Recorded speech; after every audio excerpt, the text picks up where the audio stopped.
Our next speaker is all the way from China, Dr. Rodney Wee, who's the CEO from Singapore, correction, or Hong Kong. Now I've lost face. He's the CEO of Asia Cold Chain Centre. It's obviously the business itself provides expertise in cold chain management, post-harvest operations, green supply chain management for food, that's both fresh produce and processed, and food sourcing and security. A bit about his background. He's presented papers, chaired and facilitated seminars, conferences for APEC, the South Australian Freight Council, which I understand he spends quite a bit of time within South Australia, the Asian Productivity Organisation, and also as a resource person and chairing and speaking for leading conference organisers in his field of expertise. So please make Rodney Wee feel welcome. Thank you.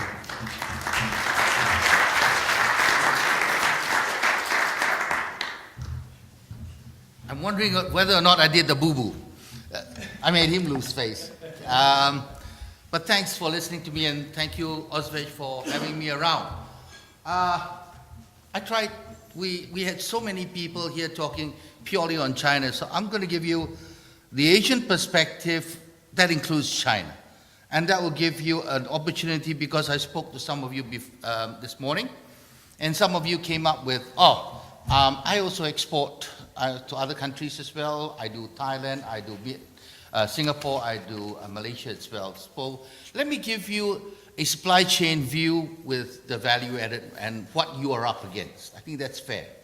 Because if you go into that market, you are going in at the moment with your eyes closed. Some of you have been there for a holiday, some of you are there for business, some of you have done business over there.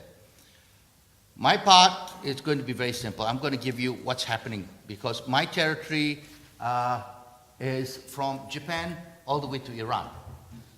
And just to give you an idea, we do work for World Food Safety Organization, APEC, we are consultants, and we are consultants for APO, which has 22 members, including Mongolia, Nepal, and everybody else. So we've got a large territory to work with. Okay, let's start. Oh, there? No? Which direction? Yeah, there we go. Oh, it's jammed. Okay, our activities, of course, was mentioned. We do cold chain management, supply chain for perishables, and as I mentioned earlier, we wrote the specs for the tender requirements for the perishable center for Changi Airport. So those of you who've been through, you know that your produce will be all right. Okay, let's get on with it. I'm not going to waste too much time. This is Asia, folks. That's your market. Okay? Don't talk about just one city, but that's your whole market. 17 million odd square miles. I'm not talking about including the islanders in the Pacific.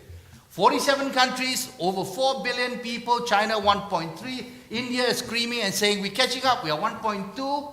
And ASEAN, the Association of Southeast Asian Nations, have got 800 million. That includes Indonesia and all.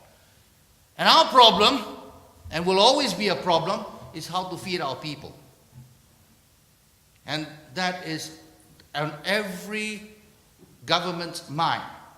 Now, Australia is a lucky country. One of your greatest pillars is that you produce a lot of food that you can export. So, looking at that. Now, we are also having this problem in Asia of extreme contrast.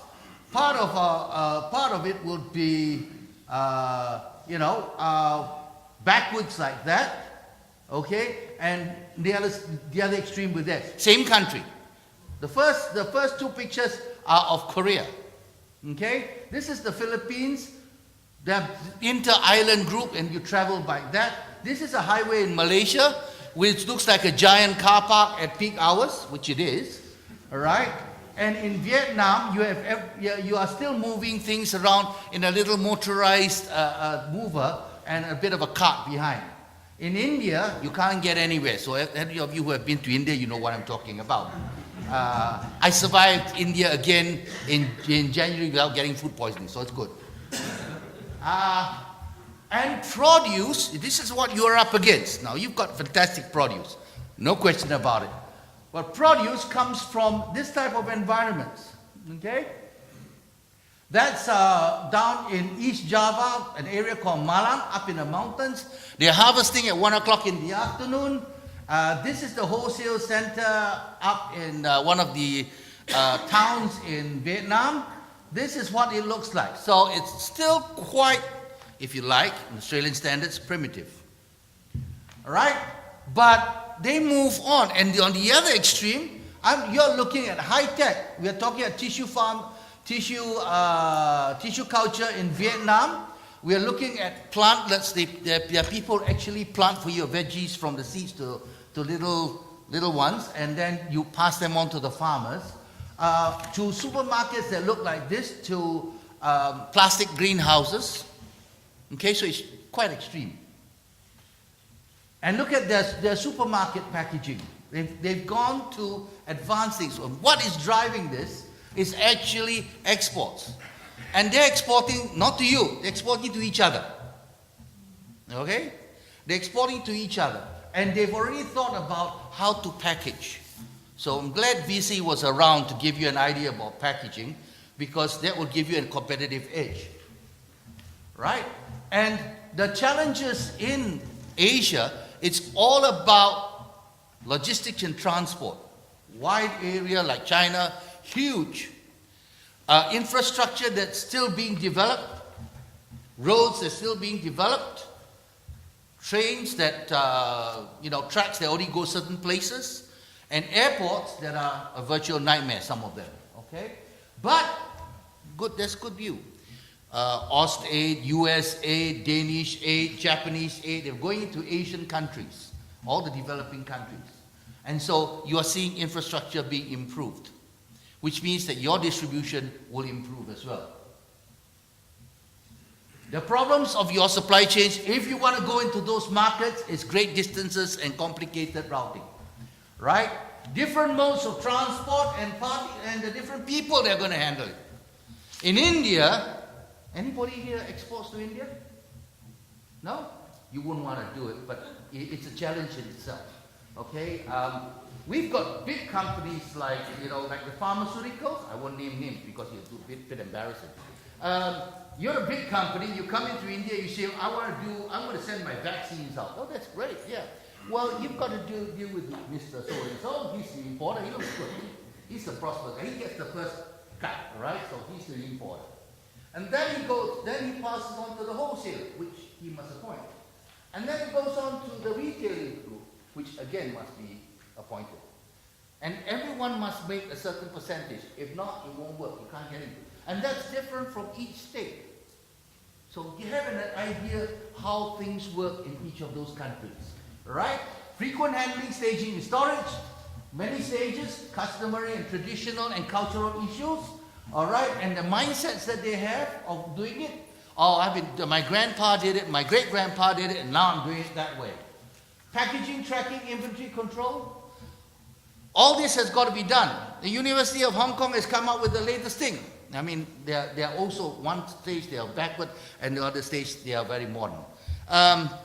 Almost everyone in the room always carries a smartphone, right? So they developed an apps to actually track the cargo. Not only track the cargo, we can tell you what's the temperature in your box, and also monitor your your relative humidity. Wow. So the challenges, by the way, you can get a download of this presentation, so no need for you to go scribbling around. I did a mind map, and so I drew up everything to make it convenient for you to look, but I've got only that amount of time, so I'm not going to waste time. I've given you a mind map. But the issues in Asia are vast. They're both in China and out of China. We're looking at pricey veggies because there's a demand and supply issue. UN is already screaming about a crisis. It just happened in Oslo a week ago. They're talking about a food shortage ahead. I work with also closely with UN FAO, the Food and Agriculture Organization, and they've said that they have statistics to show that 2012 the world produced the most amount of food ever. But 2012 is also the year where we've wasted the most food ever. Shocking, isn't it? So you are the food bowl or the future food bowl of the world. Be proud of it. That's not, sometimes people feel it's a funny thing being a farmer. You should be proud. You should be given medals and honors. Because without you, you can't eat credit cards and cars, can you? Yeah. So that with not enough credit has been given to the farmer. That's how we feel about it. In Korea, lunchtime we talked about, in Korea and Japan, the farmer gets more subsidies than everybody else. More aid, more subsidies, more grants. Okay? So that's what you're up against. But what you have is the advantage of experience, the quality that's second to none. Don't worry about the Yanks, folks. The Yanks have got some poisoning every week, whether it's peanut butter, E. coli in spinach, or salmonella in tomatoes. They are always having it. So don't worry about them. All right? So it's risk management that I'm talking about. Where is my good friend Professor Ming over there? Yeah. He's a wonderful man, and he's given you lots of things. One of the things that he mentioned briefly was the fact that they worry about contamination. Okay? Not earlier on we had our friends here who talked about China. Not about the accidental contamination. We talk about deliberate contamination. The Chinese people in China are real smart. Who ever heard of fake eggs? They can do it. Fake dumplings, they can do it too. Okay? Milk that has a high protein level, they've done it. Okay? So, hey, that's what their people are worried about. And I've just reviewing some things when the talk was all about. The rise in the middle income group in Asia, particularly China, is enormous. Okay, I think Richard was the one who mentioned 350 million new people into the middle income group, which means that they've got a high disposable income, which means the potential for your businesses are fantastic. All right, and this is also happening because everybody is going to go there because the European economy is failing, their currencies are down. Fortunately, the Aussie dollar eased up a bit so we can be more competitive. So you have to look at the potential. But Asia has got an unequal growth pattern. Places like Singapore, Hong Kong are ahead of the others. I just came from the Thai Expo, Food Expo in Bangkok. When they first started, it's purely Thai food. Today, there are booths in there that come from China, from Korea, from Spain, from everywhere else. Everybody's moving into Asia. Okay? So earlier on, I spoke about niche markets. Look at it. Global warming is part of the problem. We're talking over this over lunch, but this is particularly happening in Asia. You look at all of that, you know what I'm talking about. We're having a bit of it here, too much rain, not enough rain, what? All right? The actions that Asia is taking, including China, is looking at how to build super farms. Okay? They are countries like Singapore and all that are joining people like China. The Asians are moving together and developing their own super farms to feed themselves. Okay? Because that's how they look at the future and saying that it will be a desperate situation. So we've got to start doing now. Okay, so these are just some of it. They've gone into even Africa to lease land for food production, contract farming. I know it sounds like a dirty phrase, contract farming, but heck, if they give you a good price, why not? Yeah. Like lunch, I was telling them about capsicums. In Japan, one unit of capsicum costs about $6-7 US. All right, but the Japanese are very particular. It's got to be purple or white in color. Tastes the same, but it's got to have that color difference. And they will come to your farm, if you're producing it, and actually say, what's your harvest going to be like? And I'll give you a cash advance and I'll take your entire harvest for this season.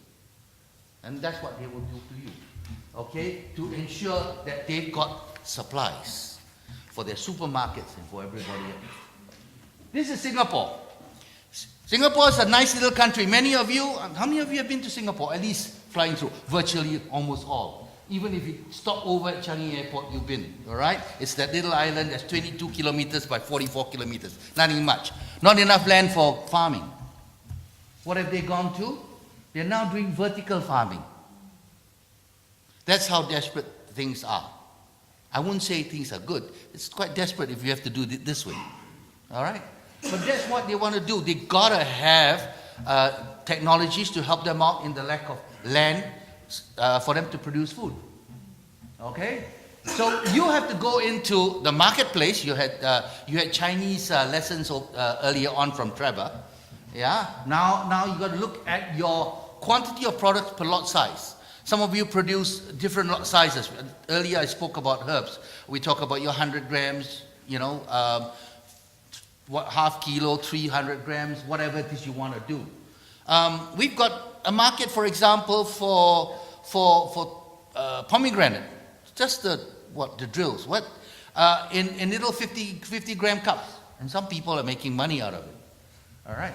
Response time to each customer is, the Asians are pretty okay because of the logistics. There is a plus minus factor. So you're not stressed out. But they need variety because now they can afford to buy. Oh, by the way, just to let you know, the Korean strawberries have got a better price than strawberries from WA. Anybody here from WA producing strawberries? Yeah. So yeah, you're having competition. But the Koreans have it so sanitized and so beautifully packed that they get a better price than you do. So, I'm sorry. Just to let you know. But it's okay. The strawberries from US are way behind you, so it's okay. All right? So there you go. Right. Service levels, just meet the targets and you should be all right. And innovation, because Asia is, in a lot of imbalance, some are ahead, some are not ahead. So it's whatever rate that the market feels is necessary to do. And our problem has always been from your harvest to our point of consumption. How fast can you get it there so that we can have a bit of shelf life? A chance for us to buy, keep a couple of days and consume. So that's the main thing. So you need information and you need it bad. Why do you need it? To coordinate your activities, to do your forecasting and your planning. Right? Earlier on, I did say something about the kind of a supply chain in Asia, and this is the general thing. All right? We buy from whoever's producing, we import, or in our local conditions, we have distribution centers. Some are direct in supermarkets, some are going to small retailers, some are going to what we call traditional wet markets, and then we have the institution because we are all into hotels and tourism. So we have that, and then finally our consumers. This is a general guideline of a supply chain for your interest only. Okay, the market potential is great. I just took a few pictures of the Thai food expo. It's a huge one. They had, the one hall was about the size of this entire annex of Jupiter. All right, that's China having 2-3 rows of booths. They are also exporting. This is the packaging for mangoes nowadays. It's not consume by, consume after. How do you like that? Because too early is not ripe enough. After be just right. They give you the consume after rate. You see, it's so advanced that they actually have a robot going around the aisles and actually offering you free drinks and free food. So hey, maybe next May you can go in to Thailand and get yourself in and promote Aussie products. Yeah. Oh, by the way, I didn't see a single Aussie product there. How sad. We got to get our stuff out there. All right. So in Asia, you got to look at your geographical and time differences. We are way ahead. Multiple national markets: the Korean market, Japanese market, Chinese market, Vietnamese market, Singapore. All are different. So look at the different markets, get involved, go in and see for yourself and make your decisions. But they are wonderful people. They love to buy anything and everything new. So you have, as long as you don't just say that, well, I've got a new Aussie product and it won't sell. You don't know until you ask. They don't know until they try something that you have, and they'll be sold on it. Now, in Singapore, for example, I've been to a supermarket. At home, my wife is just walking behind and saying, "What do you want to eat? You pick up from the supermarket." And so she relaxes and shops at the other corner. So I do the supermarket shopping. And there are many a time when I'm there picking oranges or picking apples or whatever it is, and an old lady will come quietly up to me and say, "Are those good?" Yeah, I don't know whether any of you guys here have got that kind of situation, but I get it often. Are those good? Then, because you seem to know what you're doing, you're picking, right? I say, well, these are from the Riverland, or from the Murray, or from Victoria, or from somewhere. Of course they're good. Oh! And she goes over, real fast network. That's networking, mind you. Next thing you know, I'm being crowded out. Why? There's another half a dozen ladies with baskets over there squeezing me out because they want to get a share of whatever it is. So, folks, let them know what you have. Educate them. The internet is one great way of doing it, and the other way is actually teaching them. We've had a lot in Asia. We have a lot of series of Aussie fruit being grown, fruit and veggie being grown, and what you do after. And so some of the people who are watching all learn, and then they come out and say, "I want that from Australia." So do it. Packing and packaging. It's moved up scale a bit. So you may or may not want to do this. I leave it to you. All right? But it's gone to that step. This is Korea now, done by a cooperative where the veggies are bundled up and they're ready for you. This is particularly in September, where they have their so-called Thanksgiving, and they give each other fruits like that. Okay? Gifts like that. And the packaging, even fresh stuff, is coming out differently. Displays. So, hey, they're not totally backward, and I'm sure your produce will be somewhere on the shelves. Air freight issues, my favorite topic. If anything that can go wrong, will go wrong with air freight. Anybody out here that's got a hired assassin when I walk out that door from the airlines, I'll be looking out for you, don't worry. Because every airline today, I would say 99% of the airlines haven't got facilities to keep your AVs cool. All right? They rely on the gel packs or whatever you put inside, and then they rely on the airports the other end to do the necessary. But quite often than not, it comes off the plane, it sits on a tarmac at 55 degrees out there, and then congratulations, you've now got cooked fruit and veggies.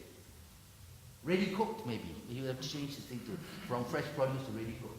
And that's what's happening. The ice calculation's got to be good.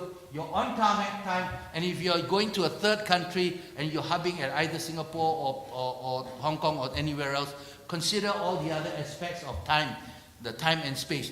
Please ensure you give your instructions what temperatures you want it to be kept and where. Okay?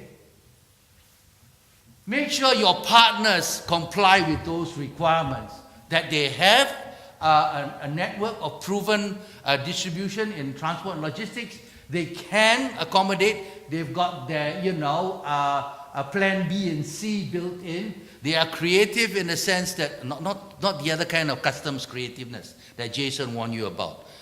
It happened with some of the importers in Malaysia, where they brought in an apple but declared an orange because it was cheaper duty, and after that, when they got caught, they came back and said they didn't know anything, but the whole shipment's been seized, so there you go. Don't depend too much on technology. Computers can do everything but think. So leave the thinking to yourself. All right? Make sure that your partner, whether your logistics provider or whoever it is, has the correct training. Make sure that there is communication on your status and your tracking. By the way, the Koreans have developed this new wonderful thing that they have done. They love their computers so much and their phones so much that they have everything tracked, including the veggie that comes from the farm. I won't go into the veggie. I'll give you one on a side of beef, right? I like my rump steak. Okay, so you've got a rump steak there. It comes out in a tray. You have a number, a serial number, and up is a touchscreen computer, one of those big Samsung thingies, and then you touch. This is the number I want. It would show you go backwards and say, from the time this particular car was brought from the farm to the abattoir. This piece came from this cow with this number, and this piece was slaughtered when, where, packed, everything, and it's now at your desk. So if you're the consumer, are you satisfied? More than that. You're happy to buy. Take another 2 more packs. And that's what's happening. And they've done this with, surprisingly, not through IT. Because some of their farms are not computer linked. They've done it by manual tracking. And they brought it up to that level where they actually can go back down and do that. Wonderful. Because I went there to go check it out. Yeah? Disaster planning, make sure all the necessary plan Bs and plan Cs come into play. Okay? They are all in Asia are looking at all the various approvals, accreditations, and certifications. Okay? Tracking is a must over there, and they're getting there. But make sure that yours are tracked first, so that you're ahead of time. Right. So what I did quickly was tell you about the global issues, climate change in China and for Asia. And we are very afraid in Asia over fresh fruit integrity. And since you're all fresh produce people, we need your help, right? You need to know your structure, your flow, and you need to know that too. You need to have your own monitoring controls to know where you're coming from and where you're going.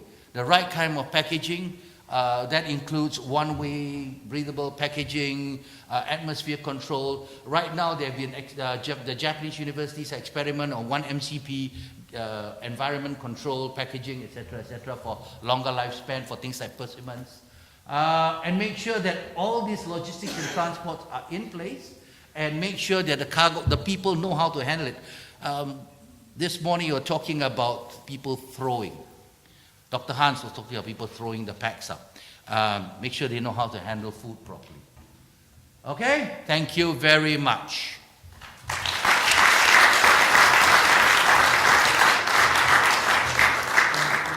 Yeah. Perhaps a couple of questions from the floor? Oh, I didn't know it was that good. No, I think everyone needs a coffee. So thank you very much. Yeah. Let's take a coffee.